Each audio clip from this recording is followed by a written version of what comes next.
The words you say about money every single day are quietly writing your financial future, whether you notice it or not. Right now, in this very moment, you have a handful of phrases you repeat without thinking. They slip out when you are tired, when you are stressed, when someone asks how you are doing financially. And here is the strange part. Those same few sentences are showing up in the mouths of millions of other people too. People who have never met each other. People who live on opposite sides of the world. They did not learn these words from a textbook. They learned them from repetition, from family, from habit. And once a sentence gets repeated enough times, it stops feeling like a sentence. It starts feeling like the truth.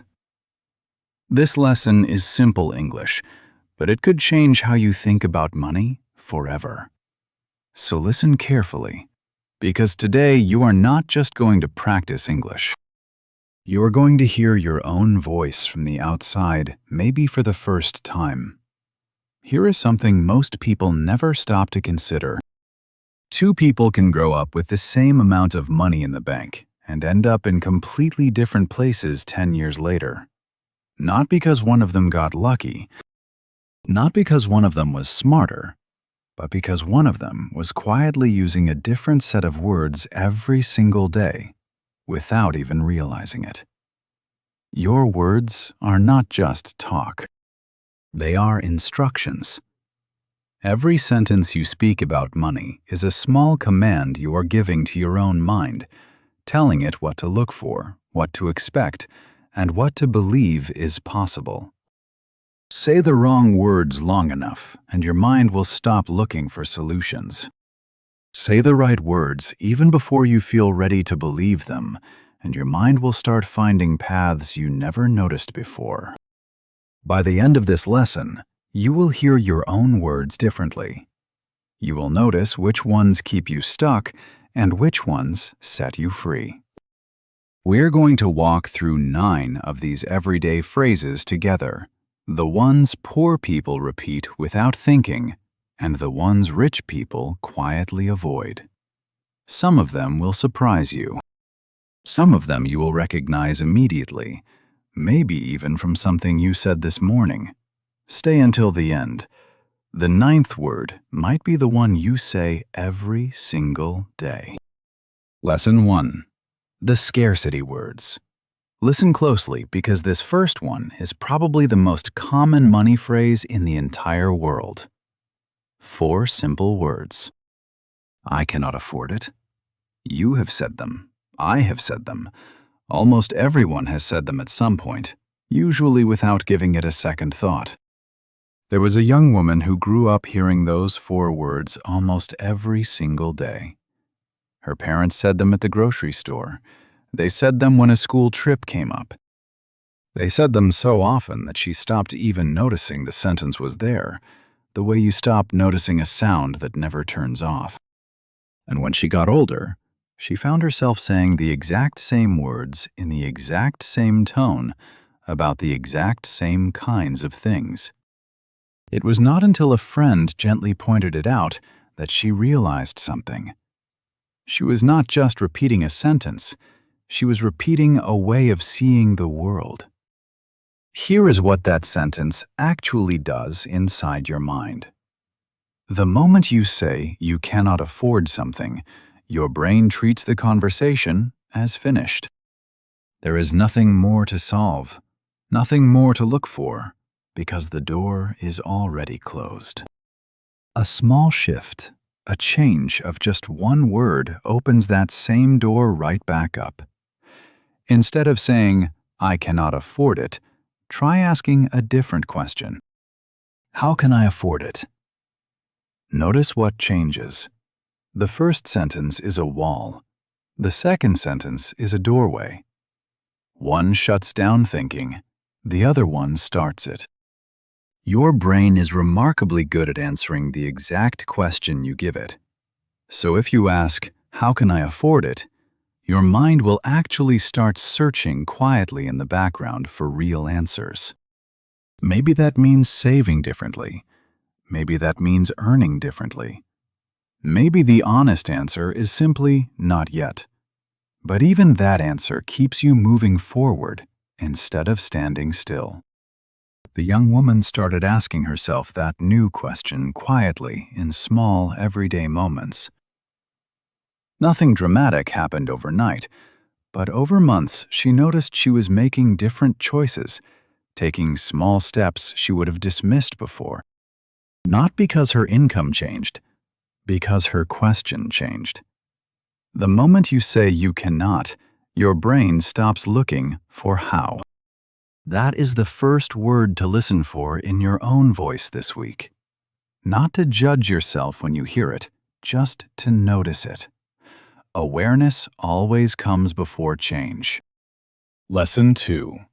The ownership words. Here is something most people miss when they hear this next phrase. That is too expensive. It sounds harmless enough, just a comment about a price tag. But listen to what it actually does. It hands the entire decision over to the object, as if the price itself is making the choice for you. You become a passenger.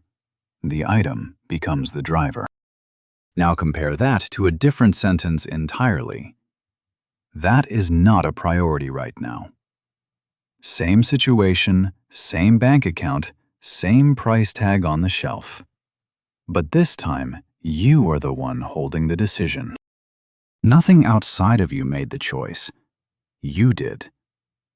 That shift from the object deciding to you deciding is what people sometimes call ownership language, and it shows up far more often than most people realize. There is an old idea, often connected to the businessman Henry Ford, that goes something like this. Believe you can do something, or believe you cannot, and either way you will probably turn out to be right. It sounds almost too simple to be useful, but think about what it really means for how you speak about money. If you constantly hand your financial choices over to outside forces, prices the economy, bad luck, then your mind quietly agrees that you have no real say in the matter. But the instant you start speaking as the one who decides, your mind starts looking for evidence to support that belief instead. None of this means pretending everything is affordable when it is not. It means being honest in a different direction.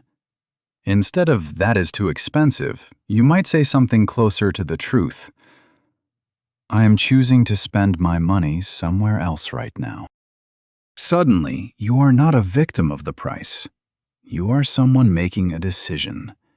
And decisions can always be reconsidered later, revisited, changed, once your situation changes too. People who build financial stability over time tend to speak this way almost without noticing it. They rarely blame the price tag. They talk about choices, priorities, timing. Small words, but they add up to a completely different relationship with money. Ownership language turns a wall into a door. Try it this week, even just once. The next time something feels too expensive, pause and ask yourself honestly whether it is actually about the price or whether it is simply not the priority right now. The sentence you choose will tell you which one is true. Lesson 3. The identity words. Think about this for a second. One sentence sounds harmless, almost like a joke, the kind people say about themselves without any real intention behind it. I will never be rich. Maybe you have said it while laughing with friends. Maybe you have said it quietly to yourself after a hard month. Either way, the brain does not really understand jokes the way we think it does. It listens to repetition, not intention. Here is roughly how it works. Every time you repeat a sentence about yourself, your brain strengthens the pathway connected to that sentence. The same way walking the same path through a field again and again eventually wears a visible trail into the grass. Say "I will never be rich" enough times, and the sentence stops sounding like a passing comment. It starts sounding like a fact, something settled, something you no longer question, because it feels like it was always true. None of this is about deceiving yourself into thinking you are already wealthy when you are not. It is about noticing the difference between a fixed sentence and a moving one. "I will never be rich" is fixed. It closes the story before it even begins. But "I am building toward it" is a sentence in motion. It admits you are not there yet, honestly, without pretending, while still leaving the door open for the story to continue. Some people find this uncomfortable at first, almost embarrassing, saying a sentence about wealth they do not yet feel true. That discomfort is normal. It usually means the old trail through the grass is still the easier path to walk. But paths change the more you walk new ones. Say the sentence anyway, quietly, honestly, even before it feels completely believable. Many people who build financial stability over time speak this way almost instinctively, and there is a reason for it. They rarely close the door on their own future with a flat, final sentence. Even in hard seasons, their language tends to stay in motion. Not there yet. Working on it. Getting closer. Say a sentence enough times, and it stops sounding like an opinion. Pay attention this week to how you finish sentences about your own financial future. Do they end with a period, closed and final? Or do they end with room to keep going? The difference is smaller than you think, and it matters more than you think. Lesson 4. The permission words. Now pay attention, because this next one carries a heavier weight than the others we have talked about so far. There is a man somewhere in his 40s who spent most of his adult life repeating a sentence he had heard growing up. "Money is the root of all evil." He never questioned it.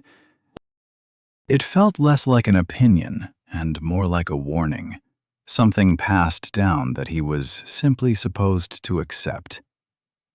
For years, that sentence quietly shaped almost every decision he made. He hesitated to ask for a raise. He felt strange charging a fair price for his own work. Somewhere underneath it all was a belief that wanting more money made him a slightly worse person. Restriction language does that. It does not just limit what you have, it limits what you feel allowed to want in the first place. Then, almost by accident, during a slow period in his small business, he started paying attention to a different sentence. "Money is a tool I can direct, not evil, not good.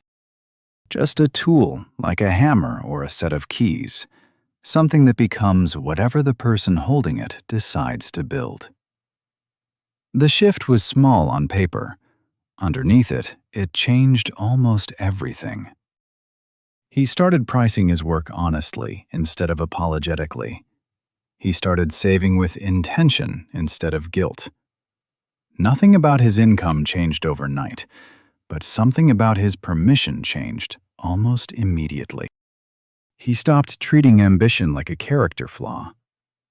If this is making you rethink something right now, even something small, tap like on this video so more people get the chance to hear it too. Restriction language keeps the door locked. Permission language hands you the key. Most people never examine which one they inherited. They simply absorbed it early from a parent, a community, a difficult experience, and carried it forward without ever asking whether it was actually true or simply familiar. Words are never just talk. They become instructions the moment you repeat them, and an instruction repeated since childhood can feel unquestionable, almost sacred, even when it is quietly working against you. Here is a gentle way to test which version you are carrying. Notice how your body feels when you imagine having significantly more money than you do right now. If the first feeling is guilt or unease, restriction language has likely been running quietly in the background for a long time. If the first feeling is possibility, permission language has already taken root. Either way, noticing is the beginning of choosing something different. The man in his 40s did not become wealthy overnight by changing one sentence. But he started making decisions from possibility instead of guilt, and over time, those decisions compounded into something real. This same pattern shows up in far smaller moments than a business decision. Think about asking for a raise, or naming a price for your own work, or simply saying out loud what you want your income to look like next year. Restriction language tends to shrink these moments, making people ask for less than they are worth, apologize before they even finish the sentence, or avoid the conversation altogether. Permission language does not guarantee you get everything you ask for. It simply gives you the right to ask clearly without shrinking the request before anyone even hears it. Lesson 5. The present tense words. Notice what happens here, because this shift is smaller than the others, but it might be the one that changes things fastest. Think about a goal you have for your money, something 5 years out, maybe further. Most people describe it the same way. Someday I will have savings. Someday I will feel secure. Someday is a beautiful word, and that is also a word that never actually arrives because it always describes tomorrow instead of today. Here is the small shift. Instead of someday I will try, saying I am working on it right now.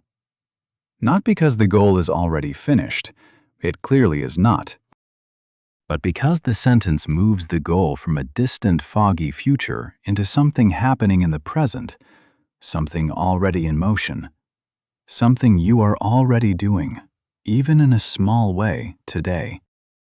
This matters more than it sounds like it should. When your brain hears someday, it treats the goal as optional, distant, easy to postpone, another week, another year. But when your brain hears I am working on it, it treats the goal as active, something already underway, something worth protecting and continuing. Try this for a moment.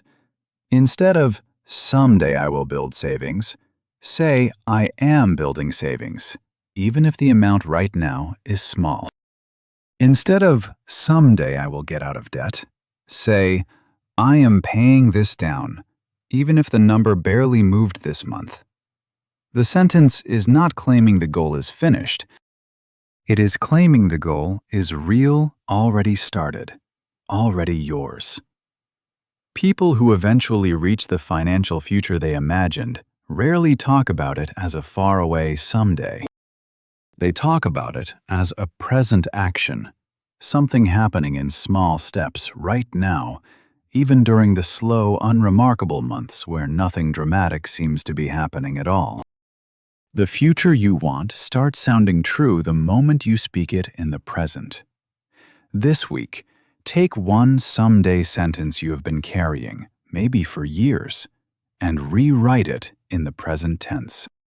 Notice how different it feels the moment it stops living in someday and starts living in now. You can even write it down somewhere you will actually see it again. A note on your phone, a line in a journal you keep nearby. Not as a rule you have to follow perfectly, just as a quiet reminder of the sentence you are choosing to practice this month. Progress rarely announces itself loudly. Most of the time, it looks like small repeated choices that eventually add up to something you can finally see. Lesson 6. The question words. This is where it gets interesting, because up until now, we have mostly talked about statements, sentences you say about yourself and your money. Another kind of language shapes your future just as powerfully, and it is easy to miss because it hides inside a question mark instead of a period. Think about the questions you ask yourself during a hard financial month. Why does this always happen to me? Why can I never get ahead? Why is money always this tight? These questions feel completely natural, almost automatic, especially when you are frustrated. But here is something worth understanding about how the mind actually works. Your brain has a kind of built-in filter, sometimes called the reticular activating system, whose entire job is to notice information that matches whatever question you are currently asking. Ask, "Why does this always happen to me?" and your brain will dutifully go looking for evidence, memories, reasons, proof, all pointing toward the answer being, yes, it does always happen to you. Now imagine asking a different question instead. What is one thing I can do about this today? Same difficult month, same tight bank account, but a completely different search happening underneath the surface. Your brain, doing exactly what it always does, starts hunting for evidence that answers this new question instead. And often to your surprise, it finds something. A small option. A forgotten resource. A conversation worth having. This is not about pretending every question has an easy answer. Some months genuinely are hard, and pretending otherwise helps no one. A real difference exists, though, between asking, "Why is this happening to me?" which tends to end in a dead end, and asking, "What can I do next?" which almost always leads somewhere, even if that somewhere is small. Ask a better question, and your mind starts hunting for a better answer. The people who seem to move forward steadily, even through difficult seasons, are rarely the ones who never ask hard questions. They simply tend to ask a slightly different kind of hard question, one that points forward instead of backward, one that searches for a next step instead of searching for someone or something to blame. Try noticing your own questions this week, especially the ones that show up automatically when money feels tight. You do not need to force a fake sense of optimism. Just try shifting the question itself even slightly and watch what your mind starts finding. This applies just as much to bigger setbacks, not only small everyday frustrations. Someone who loses a job might ask, "Why does this always happen to me?" and spend weeks circling that question without landing anywhere useful. Someone who asks instead, "What skills can I build right now?" or "Who can I reach out to this week?" tends to move through the same setback faster. Not because the situation was easier, but because the question pointed them somewhere instead of nowhere. Lesson 7. The Gratitude Words. Let this sit with you for a moment, because this one is quieter than the others, but it changes the entire emotional tone of how you experience money. Picture two people opening the exact same bill this month, the exact same amount, the exact same due date. The first one sighs and says, "This costs so much." The second one pauses and says something closer to, "I am grateful I can cover this right now." Nothing about the number changed. The bill is identical. But the two sentences send the mind down completely different paths. Complaint framing keeps your attention circling around loss, scarcity, unfairness, the sense that money is constantly being taken from you against your will. Gratitude framing does not deny that the bill is real or that it matters. It simply notices honestly that you were able to meet it, which is its own kind of quiet strength. This distinction shows up everywhere once you start listening for it. It costs so much versus it is an investment. We will come back to that particular pair a little later because it deserves its own full moment. But for now, just notice the general pattern. Complaint language tends to freeze people in place, replaying the same frustration again and again without moving forward. Gratitude language tends to move people, even gently, toward the next decision, the next action, the next small step. None of this is about forcing false positivity onto genuinely difficult situations. Some months are simply hard, and pretending otherwise helps no one. But even inside a hard month, there is almost always something true to be grateful for. A paycheck that arrived, a bill that got paid, a roof that stayed over your head one more month. Naming that truth out loud does something real, even when the difficulty is also real. Gratitude language moves you. Complaint language freezes you. People who eventually build steady financial lives are rarely people who never struggled. Many of them struggled deeply. But somewhere along the way, many of them learned to narrate that struggle differently. Not by lying about how hard it was, but by choosing to notice what was also working, even in small ways, even in hard seasons. Try this the next time a bill arrives and your first instinct is to complain. Pause for just a moment and name one true thing you are grateful for about being able to handle it at all. The bill will not disappear, but something in how you carry it might. Some people keep this practice small and private, a single sentence in their head before they open a bill. Others say it out to a partner or write it down somewhere. The size of the gesture does not matter nearly as much as the honesty behind it. A forced, hollow version of gratitude rarely helps anyone. A true one, even a small true one, tends to change the entire feeling of the moment. Lesson 8. The investment words. This next one changes everything, and I promised we would come back to it. Remember the phrase from a moment ago? It costs so much. Now let's follow it all the way through, because this single shift in language, cost versus investment, might be the most powerful one in this entire lesson. There was a small business owner who, for years, described every single expense the same way. New equipment cost so much. Marketing cost so much. Even hiring extra help cost so much. Every purchase felt like a small loss, a little piece of money disappearing, never quite coming back. And because that is how the language framed it, that is exactly how it felt every single time. Even when the purchase was genuinely necessary for the business to grow.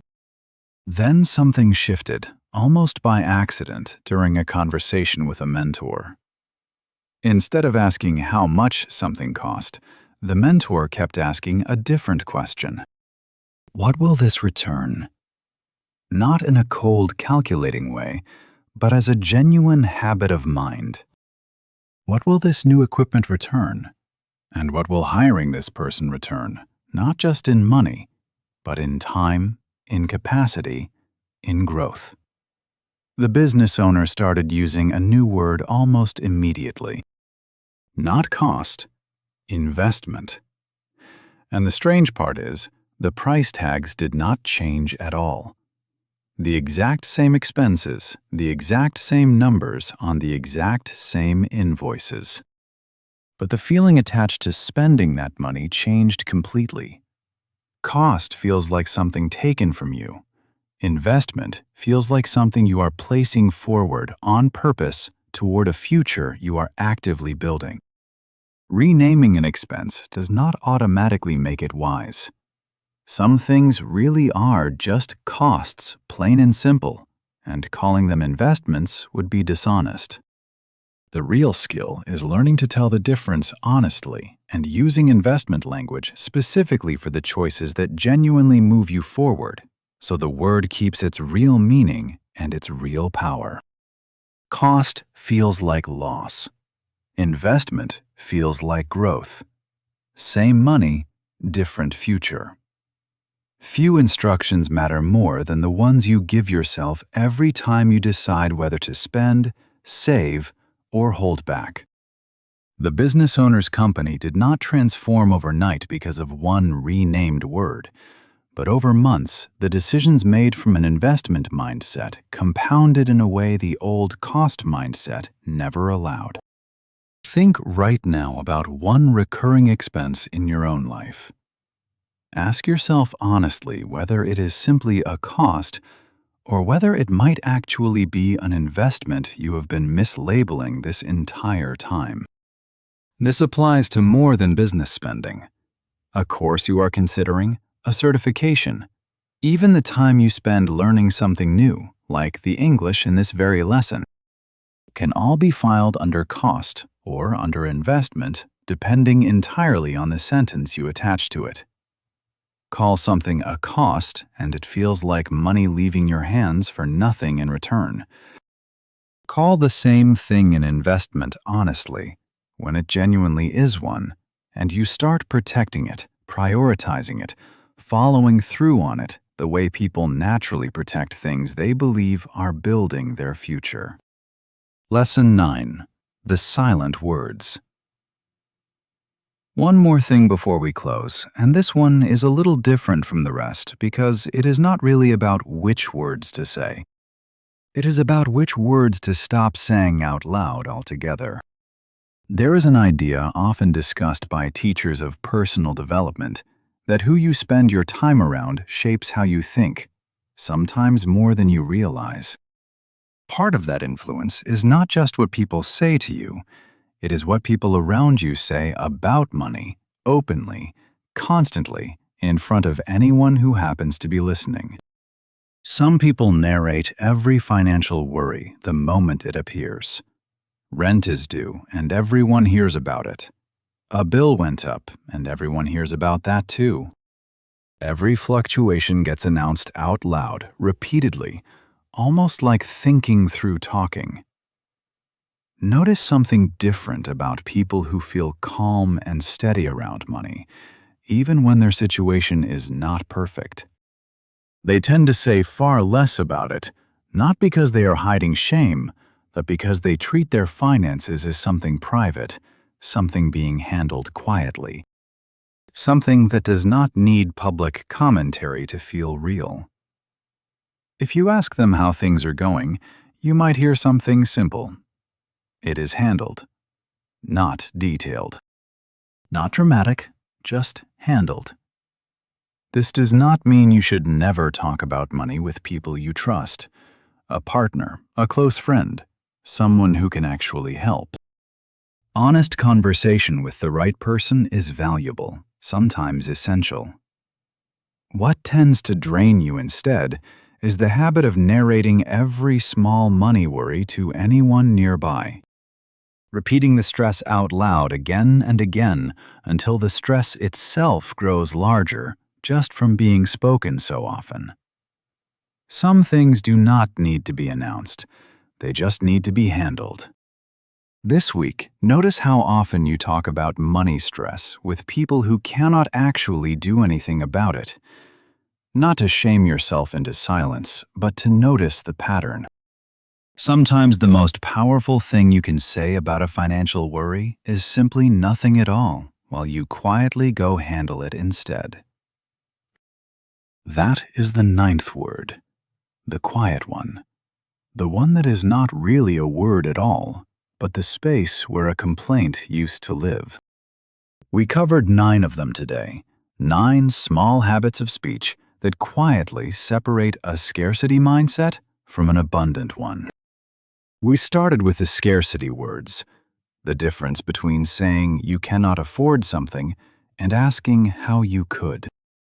We moved into ownership language, the shift from letting a price decide for you to deciding for yourself. We talked about identity statements and how a sentence repeated enough times stops sounding like an opinion and starts sounding like a fact you never question. We looked at permission and restriction, the quiet inherited belief that wanting more money makes you somehow worse. and the freedom of realizing money is simply a tool you get to direct. We practiced present tense reframing, moving your goals out of a foggy someday and into an active, ongoing now. We explored question quality and how the questions you ask yourself quietly train your mind to notice certain answers and ignore others. We sat with gratitude versus complaint, noticing how the same bill can freeze you or move you forward, depending entirely on the sentence you choose.